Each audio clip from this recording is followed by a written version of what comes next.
My shirt, cut in half by the deranged Reaver, sloughs off as I struggle through the crowded camp back to the tent of Group 13. Levi wants us to kill them? Those monsters, those things? I don't see how it's possible. He was going to cut my spine out. Who does that?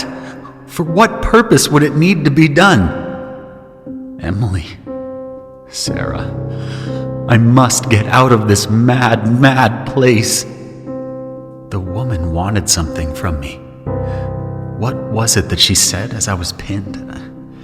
Something about a hidden conscript? High treason.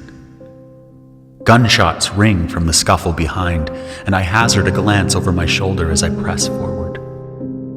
The Reaver, who had been ready to rip my spine out, is being assaulted by two other ones while the woman stands with her hands out, almost pleading for her partner to stop. The body of Lieutenant Hoods lies in front of a tent, blood sprayed across its formerly white surface. I know it is a trick of my weary mind, but I swear the spray pattern has created a design that looks like a gamadon. Hoods, he was a bastard, but I suppose I owe him a debt that can never be repaid. Because he accosted of the Reavers, I was able to learn my family was last seen in the city of Westchester, assuming the woman and her partner are who they say they are. All right, I try to refocus on what matters. I'm getting out of here, and then I'm finding my way back to Westchester, to my girls. A rough hand grasps my forearm and pulls me around the corner of a tent. Levi pins me to a wooden crate. What did you tell them? His words are searing, and his eyes bore into me, searching for the truth. Nothing. I swear it, Levi. One of them was present at the city where I last saw my family. I have to know where they are if I'm ever to find them again. My anger at being thrown around so many times today starts to bubble to the surface, but Levi suddenly looks away, trying to process the information. They just attacked me, and one of them almost tried to cut my spine out. Said he was going to read me, whatever the fuck that means. Levi unpins me at that. Tell me everything they said and did from the beginning. If you leave any details out, I'll know. Usually warm and encouraging, Levi is now cold and as sharp as a shard of ice. I can scarcely believe this is the same man. They're looking for a hidden conscript, I say. One of them said something about high treason. Levi nods sagely and pauses to consider the information. I can see his mind working through his furrowed brow, but when he relaxes into a smile, a chill runs up my spine. Nolan. He places his hand back on my shoulder, but this time it is brotherly, gentle. If those two Reavers find out what we're up to, we won't be able to escape. Group 13 will be done. All of us will be put to death. So I'm going to need more information if I'm going to protect our group and preserve our chance of escape. I've told you everything, Levi, honest.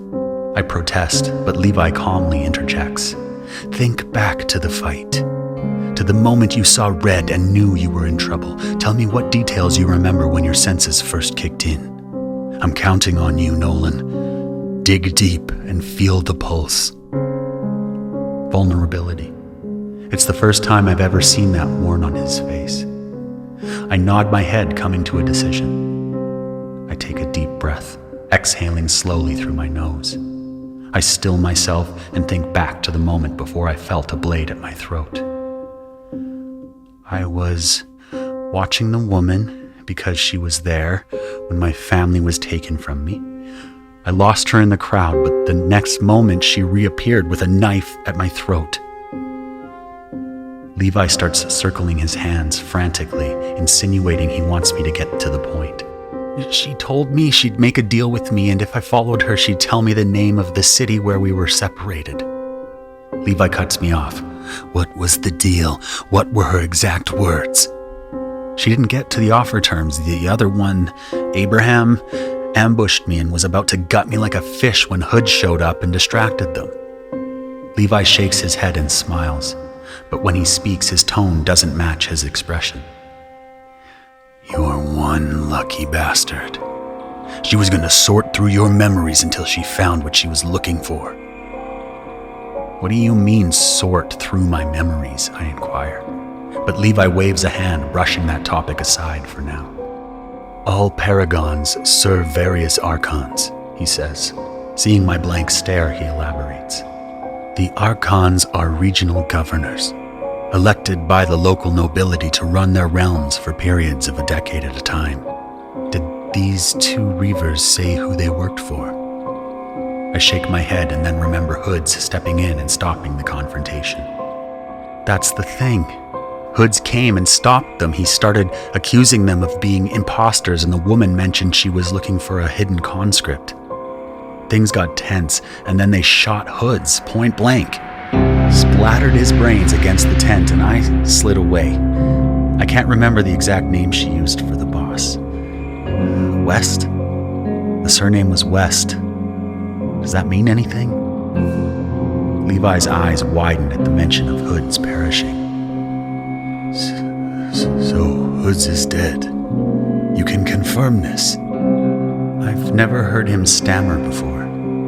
He seems really shaken up. I'm not even through my confirmation when he cuts me off. "We move tonight. We can't wait for a perfect time anymore. It must be now."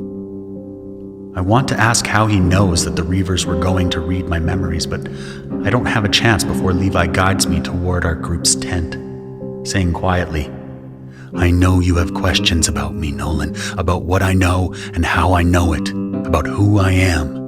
Once you've earned my trust, I promise I'll tell you everything you want to know." He ushers me to follow behind him to the tent. After a few steps, he turns his head and his eyes meet mine. "Where I grew up, we had a saying. Trust is earned when actions meet words. Keep this between you and me. Do what I tell you, and you'll have earned my trust. Come, let's find you a new shirt."